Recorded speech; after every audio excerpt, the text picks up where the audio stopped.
Tulienda na somo hili, tukaona wiki iliyopita, tukaona jinsi ambavyo moyo wa adili unavyoweza kwenda mbele za Mungu kwa uaminifu, ili ndipo mtu aweze kutenda kwa uaminifu. Tukaona kwamba kutembea na Mungu ni kutenda, kunena, kuishi. Hivyo ndio kutembea na Mungu. Tunapoyafanya yale yanayostahili. Tulimuona Henoko akatembea na Mungu mpaka mwisho akapotelea. Yaani inakuwa sehemu ya maisha yangu. Na tukaona hatua, tulianza kuangalia kipengele cha hatua zitakazo, yani zile hatua zitakazo nijulisha mimi kuwa,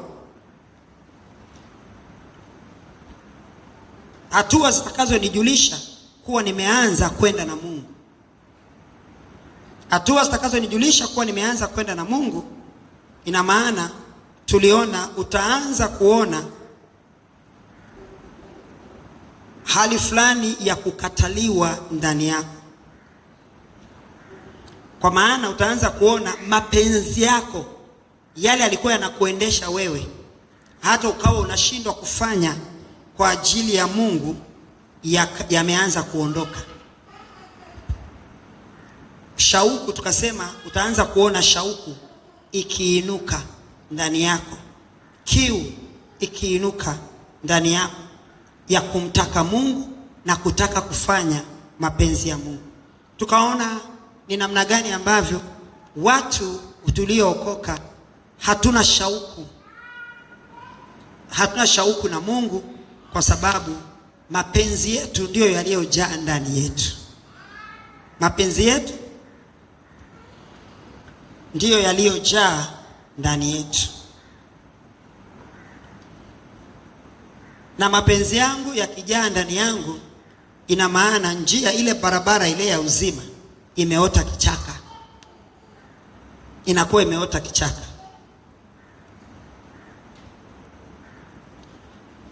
Lakini hatua ya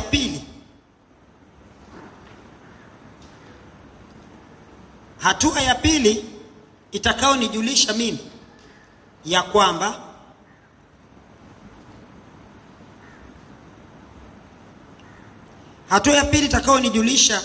nimeanza kutembea ama kwenda na Mungu, kwa maana ndo zile hatua za kutembea naye, nitaona nimeanza kupotelea kwenye anga zake Mungu.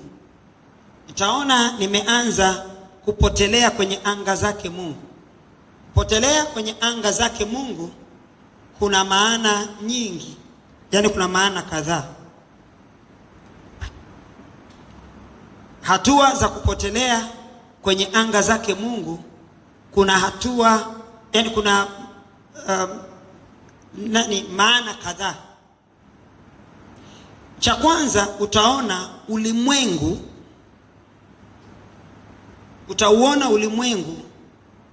pamoja na walimwengu, kwa maana ulimwengu wenyewe na wanaoishi ndani ya ulimwengu huu wanakukataa. Ulimwengu unakukataa. Unaishi hapa ulimwenguni, hapa kwenye dunia hii, lakini utaiona dunia inakukataa, na wanaokaa katika dunia wakikukataa.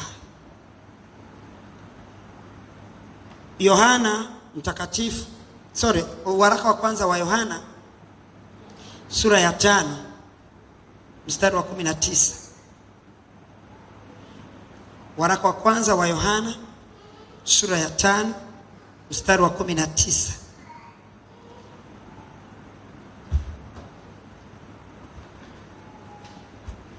Waraka wa kwanza wa Yohana sura ya 5 mstari wa 19.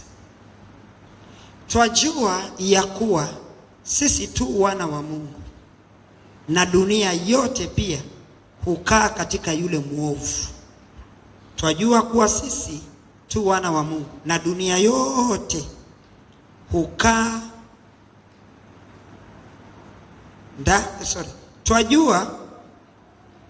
twajua ya kuwa sisi tu wana wa Mungu na dunia yote pia hukaa katika yule mwovu.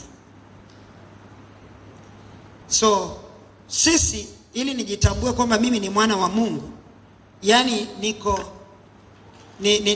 nimeanza kusogea, ama nimefika, ama niko ndani, whatever, niko safarini kusogea, utaanza kuona mwachanisho, nyufa zikianza kutokea kwenye vile vitu ambavyo vilikuwa ni marafiki wako, kwa manake ulimwengu, vitu vijazavyo ulimwengu, utaanza kuviona vinaanza kuwa adui kwako.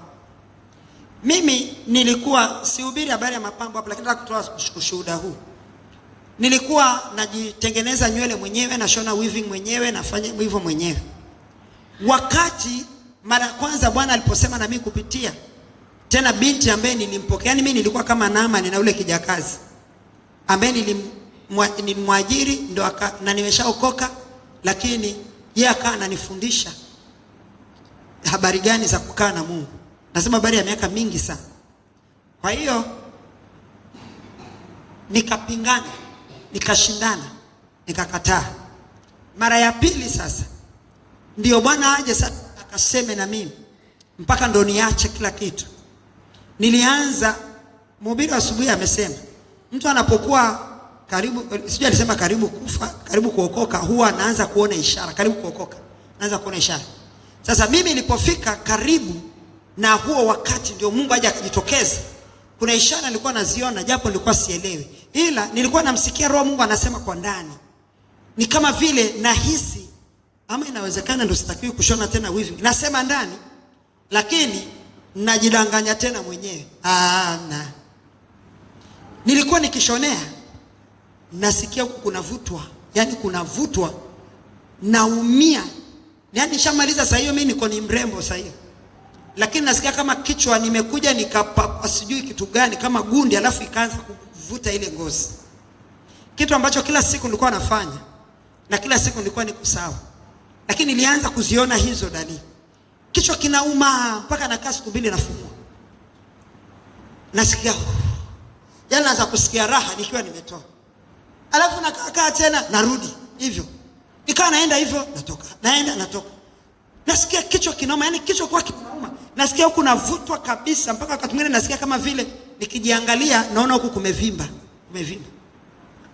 Sasa ningesema nilienda kufanyiwa huko saluni, ningesema walinivuta, lakini mimi mwenyewe nafanya mwenyewe kwa jinsi ambavyo najua mwenyewe. Lakini baada ya kumaliza kila kitu, ni kama ambaye sasa malaika wanakuja kung'oa kile ambacho nimeweka kwenye kichwa. Kwa hiyo mimi naanza kusikia ile hali kama kichwa kinavutwa, kichwa kinavutwa, zile nywele zinavutwa, naenda natoa. Ikaenda hivyo, kaenda hivyo, kaenda mpaka ndio ikatokea hiyo siku. Ikaenda nikashona sasa. Leo nimeshona, kesho ndio nikatoa usiku kila kitu tupa. Natokea siku hiyo ilikuwa basi. Bwana Yesu asifiwe sana. Sisi tuajua kuwa sisi ni wana wa Mungu na dunia yote yakaa ndani yule mwovu.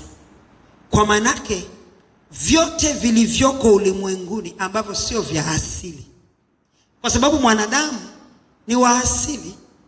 Mungu alimuumba mwanadamu kwa asili yake. Tulishafundisha sana na prayer summit, nilifundisha sana asili ya mwanadamu, muunganiko wa asili ya mwanadamu, ardhi na viumbe hai. Kwamba Mungu ana vitu vitatu tu. Ardhi kama platform. Mimea yote inahitaji ardhi ndio ikue. Viumbe asili vyote vinahitaji ardhi. Samaki walioko baharini, kuna ardhi kule chini. Ndio maji yapo kwa ajili ya kuwatunza, ni platform. Mwanadamu hata hapa tuko tumeweka tiles, lakini tuko kwenye ardhi. So ardhi.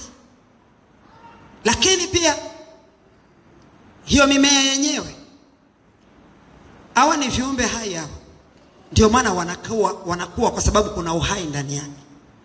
Wanyama na kadhalika na kadhalika ni viumbe hai kwa sababu kuna pumzi ya Mungu ndani yao. Sasa hiyo ndio asili. Sasa chengine chochote nje ya asili, sitaki kuingia ndani sana huko, chengine chochote nje ya asili ya Mungu, kwamba mimi ni mwanadamu, originality yangu ndio Mungu anataka kuiona kama alivyoniumba. Chochote ambacho ni nje ya asili kwangu mimi mwanadamu, Mungu akihitaji. Kwa sababu unaweza ukasema, mbona sasa kwenye ardhi tunaweka tiles? Ardhi ilikuwepo kwa sababu ya kumtumikia mtu, ilikuwa kwa ajili hii. Viumbe asili vilikuwepo kwa sababu ya kututumikia sisi. Kwa hiyo mtu pale ambaye ndiye asili ya Mungu ni mtu, kwa sababu ndio Mungu aliweka pumzi yake ndani ya mtu. Kwa hiyo sisi ndio tumebeba asili ya Mungu. Kwa hiyo kama tumebeba asili ya Mungu, tutatembea na kuishi kwa asili yake. Kwa hiyo anasema twajua ya kuwa sisi tu wa Mungu, na dunia yote pia hukaa katika yule mwovu. Sasa kama dunia yote yakaa katika yule mwovu, mimi ninapojiungamanisha na dunia hiyo, ina maana na mimi nakaa kwa yule mwovu pia. Ndio tunasema huu wokovu ambao watu tunaenda nao usioeleweka ni watu kutokuelewa maandiko na kutokusoma maandiko, ndio mtu aweze kuelewa kwamba nini ni nini. Kile ambacho kinakaa kwa yule mwovu nikikichukua mimi nikakifanya changu, na mimi nimejiungamanisha kwa yule mwovu. As simple as that. Siwezi kuchukua cha mwovu alafu nikabaki nimejiungamanisha kwa Mungu. Sisi ni wa Mungu. Kwa hiyo dunia yakaa kwa yule mwovu. Sasa hiyo dunia hiyo, vitu vyake vinavyokaa kwa yule mwovu, kwa sababu ndio asili yake, ambavyo ndio alivifanya wakati ule wa mwanzo alipokuwa yeye ameasi. Huo ndio uzao wake. Mungu alipoumba ndio alitengeneza mazingira ya kutuwezesha sisi tuweze kutunzwa na asili yake ambayo aliifanya ama aliiumba. Na shetani naye alitengeneza asili yake itakaowawezesha ama itakaoweza kuwatunza wanadamu hapa duniani. Ndio hivyo ambavyo kila mtu anaona kwamba hatuwezi kuishi bila hivyo, kwa sababu na sisi tumejiungamanisha huko. Na mimi pia ilipokuwa wakati huu, nikawa nasema hivi, nitaweza mimi kweli nikae bila kujipaka poda, nikae sijui bila kufanya hivi, nikae bila kutinda nyusi, sijui yote hayo nilijiuliza, itawezekana kweli? Itawezekana kweli? Itawezekana kweli? Kwa nini? Kwa sababu nilikuwa naishi na asili ya shetani, na shetani akawa ameniwekea dhana ya kwamba bila hivyo vitu mimi siwezi. Kwa hiyo na mimi nikaona kwamba itawezekanaje? Kwa sababu kumbe mimi nilikuwa kwenye asili. Sasa nilipoondoka, fanya maamuzi kuondoka kwenye ile asili, nikakutana na asili nyingine, nikaona kumbe inawezekana. Na nilipohamia kwenye hiyo asili, nasema habari za kwamba nilikuwa nishaokoka miaka karibu 20 huko. Nilipohamia kwenye hiyo asili, ndio nikaona kwamba kumbe kwa Mungu hakuna taabu nyingi tunazozifikiria na kusema kwamba wokovu ni mgumu.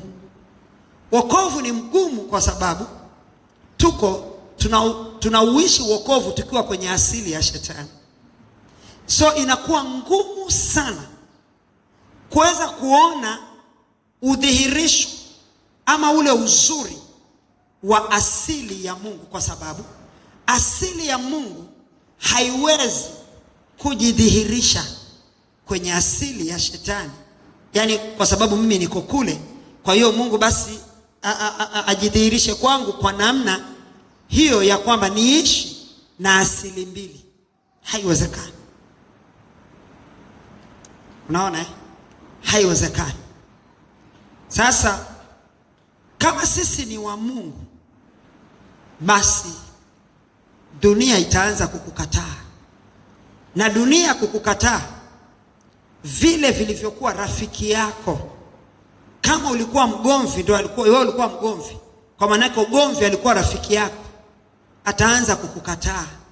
Mwisho utaanza kusikia ndani yako kwamba ulikuwa kitu kidogo wewe unahamaki, unataka kupigana. Kuna watu mpaka sasa wameokoka, lakini unasikia sasa, nilitamani nimpige, nilitamani nimfanye. Hiyo ni asili ya shetani inakaa ndani ya mtu, lakini ameokoka.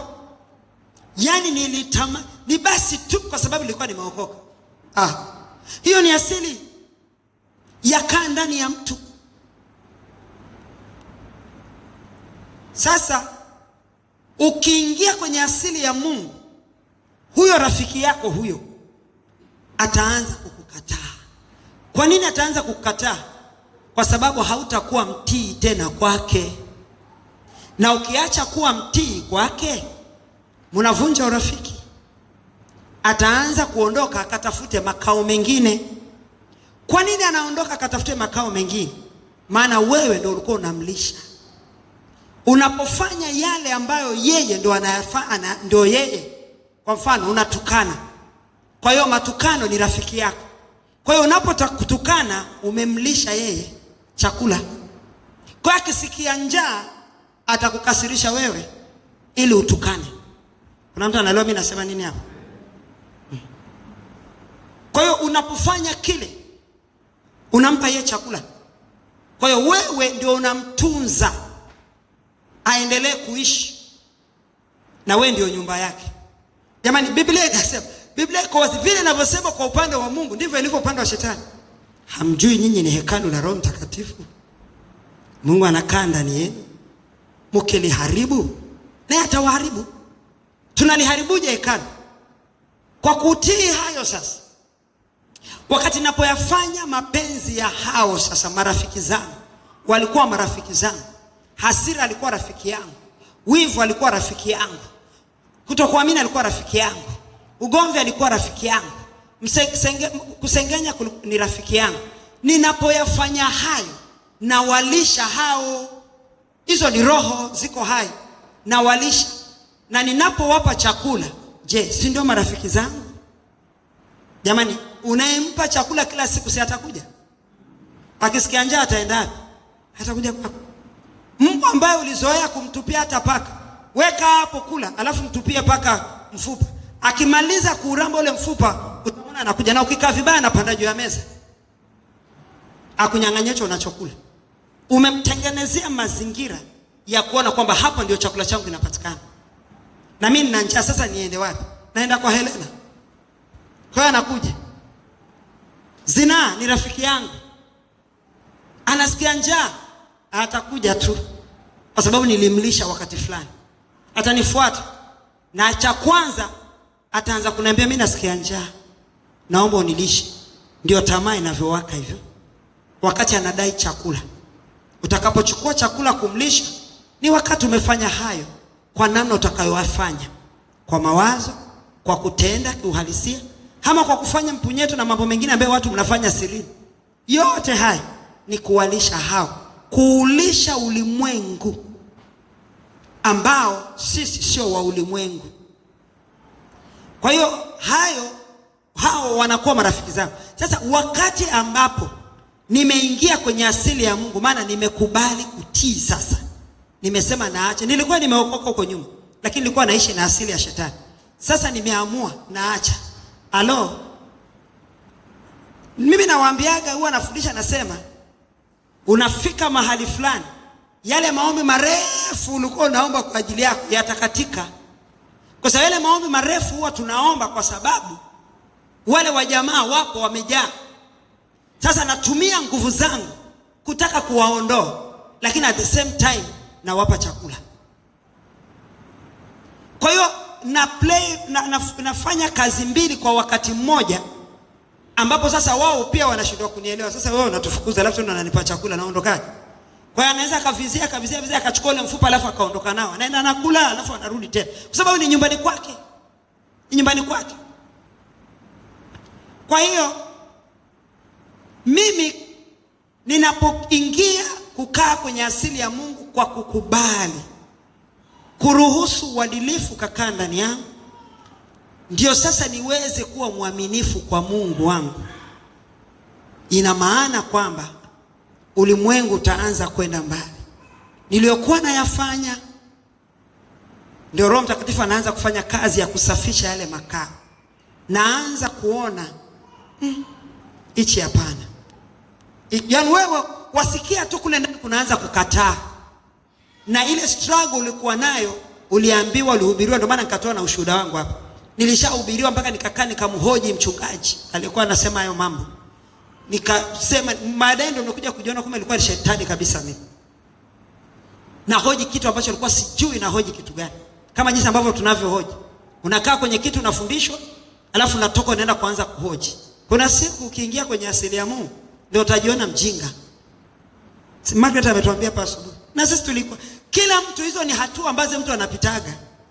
Sasa Bwana anatufundisha kwa sababu kama kuna mtu ambaye bado yuko hapo atakutana na hicho, unaondoka hapo. Ukiondoka yaani unaingia kwenye asili ya Mungu, unaanza kuona hata wale marafiki walikuwa nasi. Lakini kule nyuma kulikuwa na simu za stories, kuzungumza mastori. Mpaka jioni hakuna, mpaka unaangalia simu unasema jamani, hata mtu huyu, hata sio kwamba alipiga mtu alafu mimi nikawa sikuiona. Mimi simu yangu hainaga iko kwenye silence wakati wote.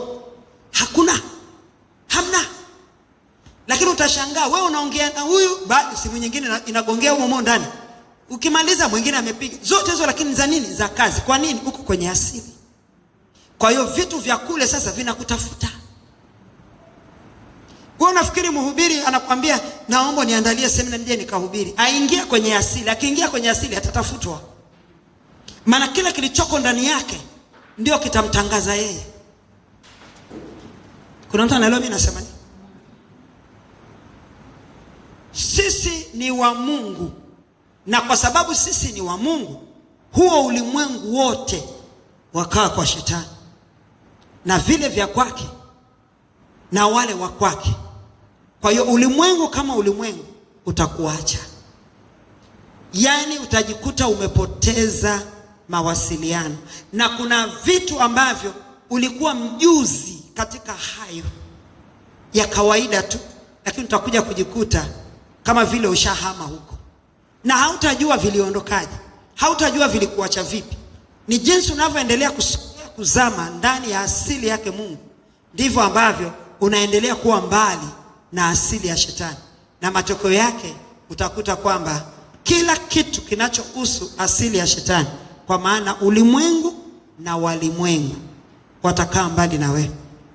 Na wale watakaobakia, si unajua kuna ving'ang'anizi. Kuna wadudu wanafanana. Kuna wadudu wa aina kadhaa, tena wengi tu wanafanana kama siafu. Lakini kuna wale hata nje ukienda pale utawakuta wanaenda spidi weusi. Wale wanaenda spidi wana spidi zao. Wengine wanafanana kama siafu hivyo na wanakuuma, lakini sisi siafu. Lakini kuna na siafu pia. Sasa siafu ndio wale tunasema ni ving'ang'anizi, ambao wale hawaondoki haraka. Hao wengine yule wa kutembea yule anaweza akakufanya chwa, wewe wakati unaangalia ashatoka hapo. Ameshaenda. Wakati ndio unatafuta ni nini kimening'ata, yeye ashaenda, yuko huko anapepea anaenda zake. Lakini siafu utamkuta hapo hapo. Na unataka kumtoa ng'ang'ana hapo hapo. Sasa hivyo vitakuwa vimeng'ang'ana, lakini kuna wakati navyo vitaondoka. Yaani vitakuacha tu. Kwa sababu ile nyumba inapoendelea kusafishwa, Roho Mtakatifu anavyoendelea kutengeneza mazingira, hao ndio wale wa ndani wale ambao ndio wanaenda chomolewa na yeye, wanachomolewa, mwisho unajikuta wanalazimishwa kuondoka, kuachana na wewe, kuachana na nafsi yako, kwa sababu wale ambao walikuwa ni wepesi wa juu washaondoka. Kuna mtu anaelewa mimi nasema nini? Vitu vya ulimwengu. Ndio unakuta kuna vitu ambavyo vilikuwa vimekaa ndani yako sana mpaka unaona huwezi kuacha. Lakini kuna vinasubiriwa vilivyokuwa juu viondoke kwanza. Vikishaondoka, hicho kitaondoka tu. Kitaondoka. Ili mradi wewe umezama kule na umeshaingia kwenye asili. So utaona ulimwengu na walimwengu wakikuacha, wakikuchukia. Tena kukuacha sio kwamba watakuacha tu. Utashangaa waliokuwa wanakupenda sasa wanakuchukia. Sio kwamba wamekuacha tu wameenda, yani wanakuchukia.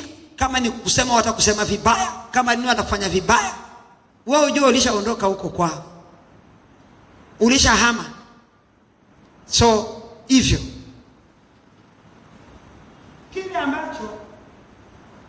kile ambacho kinakukataa usikilazimishe kukirejesha. Bwana Yesu asifiwe sana. Adamu na Hawa walishindwa kukaa, walishindwa kutembea na Mungu kwa sababu walivunja uaminifu wao. Walivunja uaminifu wao kwa kupoteza uadilifu wao. Walikosa moyo wa uadilifu, na walipokosa moyo wa uadilifu, baada ya kumsikiliza Shetani, uaminifu ulishindikana kwao. Uaminifu ulishindikana kwao, na kwa sababu hiyo tunaona matokeo yalikuwa nini. Na hivyo ndivyo ambavyo ilivyo hata kwetu sisi. Tunapokuwa tumepoteza uadilifu, uaminifu unashindikana kwetu. Ndio mtu anaweza kawa mwaminifu leo, ukasema naye akakuelewa, akakutii, akafanya. Kesho sio yule tena. Moyo wa adili umeondoka, haupo ndani yake. Haujakuwepo, ama ulikuwepo umeondoka kwa sababu amemsikiliza Shetani na kadhalika. Viko visababu vingi ambavyo sitaweza kuvielezea hapa leo. Kwa hiyo uadilifu ni chombo cha kubeba uaminifu, na uaminifu unapopata makao ndani yangu, ndipo mtu huanza kuwa mwaminifu juu yake yeye mwenyewe kwanza. Hii uisikilize vizuri. Mtu anaanza kuwa mwaminifu kuhusu yeye kwanza. Sio mwaminifu wa kwamba ukiambiwa na mtu utatii. Unakuwa mwaminifu kwako wewe mwenyewe kwanza. Kuna msemo huwa anasema nikifundisha, kabla mtu hajakudanganya wewe, kwanza alianza kuidanganya nafsi yake. Akawa yeye ambaye siye, ndipo aseme hayo ambayo ameyasema ambayo sio. Kwa hiyo ule uongo ulianzia kwake kwanza. Akaidanganya nafsi yake. Nafsi yake ikawa sio Helena tena. Ndipo ikaweza sasa kusema yale ambayo sio. Sasa na uaminifu ndivyo ulivyo. Uaminifu ndio wakati tunaanza kujifunza somo hili tulisema, uaminifu hauanzii kwenye kile ambacho naambiwa na mtu kufanya. Una safari ndefu. Kwa hiyo tumeona katika wiki hizo sio ni ngapi tumesimama, tulikuwa tunaangalia chombo cha kubeba uaminifu. Huwezi kusema we ni mwaminifu na siwezi kusema mimi ni mwaminifu mpaka kwanza nimekuwa mwaminifu kwenye nafsi yangu mimi mwenyewe. Kwanza nimekuwa mwaminifu kwenye nafsi yangu mimi mwenyewe. Niwe mwaminifu juu yangu mimi mwenyewe. Na kwaje mwaminifu juu yangu mimi mwenyewe? Nitakuwa mwaminifu juu yangu mimi mwenyewe kwa kuacha kufanya yale yani kwa kuacha kujikosea mimi. Sikilizeni niwaambie, kabla ya kumkosea Mungu najikosea mimi kwanza. Kwa sababu mimi nafahamu kwamba hii nikifanya hivi naenda jehanamu. Alafu mimi nikafanya, nimemkosea nani kwanza?